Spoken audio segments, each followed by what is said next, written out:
بسم اللہ الرحمن الرحیم۔ واقعات پڑھیے اور عبرت لیجیے۔ سبق نمبر 18، شیطان قریب نہیں آئے گا۔ حضرت ابو ایوب انصاری رضی اللہ عنہ کے گھر میں ایک طاقچہ تھا جس میں چھوارے رکھے جاتے تھے، بس جن آتا اور اس میں سے اٹھا لے جاتا۔ انہوں نے اللہ کے نبی صلی اللہ علیہ وسلم کے پاس فریاد کی۔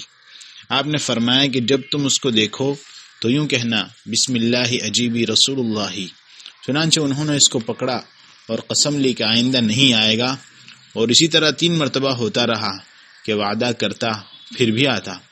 تیسری دفعہ کہا کہ میں تم کو ایک بات بتاتا ہوں کہ آیت الکرسی گھر میں پڑھ لو تو شیطان تمہارے قریب بھی نہ آئے گا۔ حضرت ابو ایوب رضی اللہ عنہ نے جب اللہ کے نبی صلی اللہ علیہ وسلم کو سنایا تو فرمایا کہ اس نے صحیح بات کہی، اگرچہ وہ جھوٹا ہے۔ نبی کریم صلی اللہ علیہ وسلم پر شیاطین کے ناکام حملے۔ حدیث میں خود نبی کریم صلی اللہ علیہ وسلم کا ایک واقعہ آیا ہے۔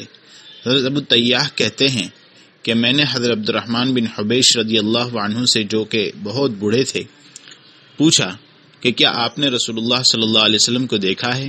انہوں نے کہا کہ ہاں۔ میں نے کہا کہ جس رات رسول اللہ صلی اللہ علیہ وسلم کو شیاطین نے پکڑ لیا تھا تو آپ نے کیا کیا تھا؟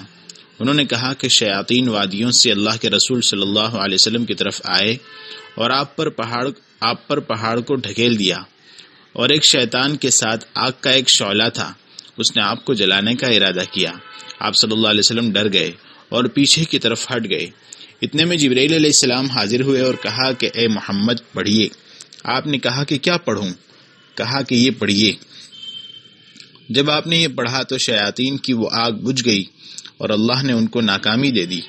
وہ دعا یہ ہے، اعوذ بکلمات اللہ التامات التی لا یجاوزہن بر ولا فاجر من شر ما خلق وذرأ وبرأ ومن شر ما ينزل من السماء ومن شر ما يعرج فيها ومن شر ما ذرأ في الأرض ومن شر ما يخرج منها ومن شر فتن الليل والنهار ومن شر كل طارق إلا طارقا يطرق بخير يا رحمن۔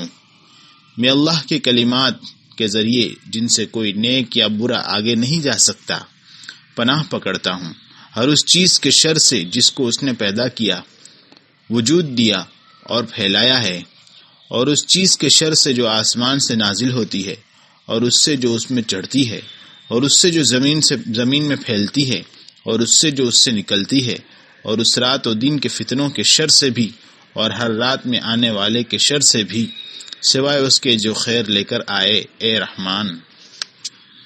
حضرت عبداللہ ابن مسعود رضی اللہ عنہ سے بھی اسی طرح کا ایک قصہ نقل کیا جاتا ہے۔